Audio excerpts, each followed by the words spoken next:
BJP आज्ञा फाट ना बीजेपी लोक के कौन से दल को जी ना कि गोटे जिन बीजेपीटा बुड़ीज आगामी जो आमदानी नेता सब आस दल को से क्षति कर जहाँद्वारा कि लांच खाइबा इंदिरा आवास खाइबा भत्ता भी खाइबा लोक मिछ कथा कहवा कम कर 100 के 80 टंकार कम कर 20 टंका कम कर 80 टंका खाइबा ये सब से अभ्यास कारण से बीजेडी काम करते आमदानी नेता बर्तमान बीजेपी से चाहते बीजेपीटा कि बुड़ी जाऊ बुड़ी गले सी गोटे नुआ दल तैयारी बर्तमान से स्वाधीन प्रार्थी ठिया कर भुवनेश्वर आनी लोक ये पहुँचले लक्ष्य हूँ ये बीजेपी बुड़ी गले स्वाधीन प्रार्थी गेम नब यहाँ मेन तेणु आम जेहेतु पुराणा लोक देखुच ये बीजेपी दलटा बुड़ीज दलटा थी आम अच्छु ये दल बुड़ीज आम कौट रही तो कौन से दल को पलैबू आमदानी होगी तेणु आमर लक्ष्य हूँ आम पुराणा कर्मी ये विधायक जी कैंडिडेट हेले हूँ आम दीर्घ दिन है संघर्ष कर 10,000 भोट रू नहीं 40-50,000 अर्चना मैडम नेतृत्व पहुँची जहाँ टिकेट मिलना टी तो दलीय कथा दल जहाँ टिकेट दे आम दल को विरोध करार ना कि ये जो आमदानी नेता पुंजाक ये बर्तमान बीजेपी की बुड़िया चाहते कि आम पुराणा लोक जो बीजेपी समस्ते संगठित हो कल गोटे गेम नहीं आम पंचायत निर्वाचन जेहतु आम रही नीरव हो पंचायत निर्वाचनटा भी आम हाथ खसीज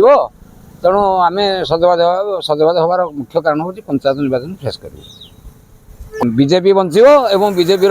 सम्मान बंचो नरेंद्र मोदी जो आह्वान से भी कायम रहा बीजेपी ये बीजेपी मूल बसई खंडपड़ार ना ना आमको साहय करा दरकार नहीं आज्ञा विधायक मैंने गोटे गरीब लोक भत्ता गले मैंने शुणुना कहते गया बाबू पचार जो गया बाबू मैंने जी आमदानी नेता जो मैंने नेता को दल ताक डाकी ना से किसी कूल न पाई आसिक दल पहुँचले बर्तमान विधायक कहते गया बाबू पचारिक कर गया बाबू पचार गया बाबू कह आम आज्ञा जेहेतु बीजेपी लोक आम के बीजेडी लोक कहबूनी कारण से बीजेडी आसी आम चरित्र विषय ढेर आमको जना तेणु से आम संगठित पुराणा बीजेपी वाला आम संगठित बर्तमान चलु कि बीजेपीटा कि बंचेबा अरे बीजेपीटा बंचीला बोले आज ये टिकेट पाइला दुष्यंत दास बीजेपीटा थे कौन टिकेट पाई टिकेट पाई भी कौन जीता तेणु आज सी अच्छा टिकेट पाई ठिया काली सी न आसवे पुणी जी हेल्ले टिकेट पाइब ना ना जी टिकेट पाइब दलटा सीना थे सी जित दल जी न टिकेट पाइले कौन हम टिकेट पाइले जीत गोटे लोक दाबी तो आम विभिन्न प्रकार दाबी अच्छी दाबी आम चाहूँ जेहेतु विधायक कैंडिडेट आमर विधायक सी कह सी आमदानी नेता कहते आमर तांकर कौन अरे आम नेता आम दल टिकेट देती आम दलर से नेता आम जितेचु सी कौन तांक दल तेणु से एम नहीं कि बीजेपी लोक साधारण लोक कौन काम होना गोटे साधारण गरीब लोक जो भत्ता पे जाऊँगी सी भी से निराश हो फेरुଛି कारण जहाँ जो आम फाइटिंग करते बाटू नहीं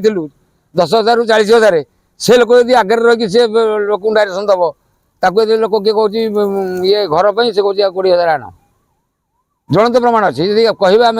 लोक भी डाक आप बैठ देवु लोक आग 20,000 के जो 40,000 चेक पाँच 20,000 उठे सी नहीं जाऊँ अलरेडी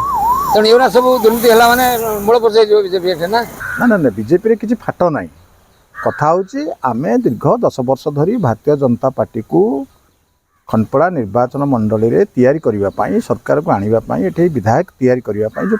परिश्रम करूँ जो कथा दुर्नीति अन्याय भ्रष्टाचार विरुद्ध में आम भापुर ब्लॉक मुझे भापुर ब्लॉकर जड़े लोक भापुर ब्लॉक जो भाव में भापुर ब्लॉक जो भाव में सारा ओडिशा रे चर्चित है ये गोटे गोटे पोखरी को 29 थर खोलाई गोटे गोटे रास्ता को 22 थर बिल्ड कराई ये प्रधानमंत्री आवास योजना 20,000 30,000 टंका नि जाए ये पीसी 20 ରୁ 25% नि जाए ता विरुद्ध रे आमे जन सचेतनता सृष्टि करी सर्वाधिक विजु जनता दल भोट पाई सौम्यरंजन पट्टनायक को उपाड़ी फिंगिकी विजु जनता दल को भारतीय जनता पार्टी शासन को आणलु किंतु 2.5 वर्ष भितर आम देखिलु जो माने भारतीय विजु जनता दल में दुर्नीति अनीति भ्रष्टाचार परिवार मुख्य कार्पणदार थिले सेही माने वर्तमान भारतीय जनता पार्टी मुख्य जो माने विजु जनता दल में दीर्घ 24 वर्ष धरिक एमपी नोमिनी थे से आज Bharatiya Janata party MP nominee जो माने एमएल नोमिनी थे से आज Bharatiya Janata party ML nominee माने पार्टी सीना परिवर्तन होती प्रकृतिर परिवर्तन होनी से पुणी लुटिबा आरंभ कले एबे भी जहाँ चली पानी खणी खंडपड़ार हूँ समृद्ध खंडपड़ार हूँ संपत्ति पानी खणी जंगल संपद खंडपड़ा महानदी ये अच्छी ସେମାନେ ଲୁଟିବାକୁ ଆରମ୍ଭ କଲେଣି। ସେଇଟା 2.5 ବର୍ଷ କାଳ ଆମେ ନୀରବ ରହିଲୁ। ଆଉ ନୀରବ ରହିବାକୁ ଭଲ ଲାଗୁନି। ମାଟି ଆଗ ପାଟି ପଛେ। ଆଜି ଖଣ୍ଡପଡ଼ାର ଦୁର୍ନୀତି ଭ୍ରଷ୍ଟାଚାର ସୀମା ଟପିଛି। ସେଇଥିପାଇଁ ଗତକାଲି ଆମେ ପୁରୁଣା ଭାରତୀୟ ଜନତା ପାର୍ଟି ଯେଉଁମାନେ ଭାରତୀୟ ଜନତା ପାର୍ଟିକୁ ଆଣିବା ପାଇଁ ଅତ୍ୟନ୍ତ ଅକ୍ଳାନ୍ତ ପରିଶ୍ରମ କରିଛନ୍ତି ବସିଥିଲୁ। ପୁଣି ଲୋକମାନଙ୍କ ପାଖକୁ ଯିବୁ। ନରେନ୍ଦ୍ର ମୋଦିଙ୍କର ଯେଉଁ ଚିନ୍ତାଧାରା ଚେତନା ତାଙ୍କର ଯେଉଁ କାର୍ଯ୍ୟଶୈଳୀ ତାକୁ ଲୋକମାନଙ୍କ ପାଖରେ ପହଞ୍ଚାଇବୁ। ଭାରତୀୟ ଜନତା ପାର୍ଟି ପ୍ରତି ଲୋକ ଧୀରେ ଧୀରେ ବିମୁଖ ହେଲେଣି। ପୁଣି ଆମେ ସେମାନଙ୍କୁ ଫେରାଇ ଆଣିବୁ ଏବଂ ଏକ ସମୃଦ୍ଧ ଖଣ୍ଡପଡ଼ା ଏକ ବିକାଶଶୀଳ ଖଣ୍ଡପଡ଼ା କରିବା ପାଇଁ ଆମେ କାଲି ସମସ୍ତେ ପ୍ରତିଶ୍ରୁତିବଦ୍ଧ ହେଲୁ ଏବଂ ଆମେ ଗାଁକୁ ଯିବୁ ଲୋକମାନଙ୍କୁ ବୁଝେଇବୁ ଏବଂ ପଞ୍ଚାୟତ ନିର୍ବାଚନରେ ଆମେ ଆଶା ଭରସା ରଖୁଛୁ ଭାରତୀୟ ଜନତା ପାର୍ଟି ନିଶ୍ଚିତ ଭାବରେ ଜିତିବ। ଏଥିରେ କୌଣସି ଦ୍ୱିମତ ହେବାର ନାହିଁ। राज्य स्तर रे किन्नी प्रतिनिधित्व करने लोक होती दुष्मंत स्वाई से बर्तमान present ML Bharatiya Janata party सी एठी पॉलिटिकली निश्चित भाव में भारतीय जनता पार्टी जड़े तुंग मनुष्य भाव में कि नयागढ़ जिले में परिचित। ता द्वितीय कथा हूँ पछरे आ गोटे संगठन अच्छी सेटा साधारण जनता कहीं जानी ना गोटे संगठन अच्छी द्वितीय संगठन किए कौन कर बीजेपी कहीं दी फाड़े हम बीजेपी संगठन गोटे अच्छी किए असंतोष हिसाब से किए कौन करुच्ची कौन राज्य स्तर रे जिला स्तर रे आलोचना परिसर को नवा दुष्टाइम कथा।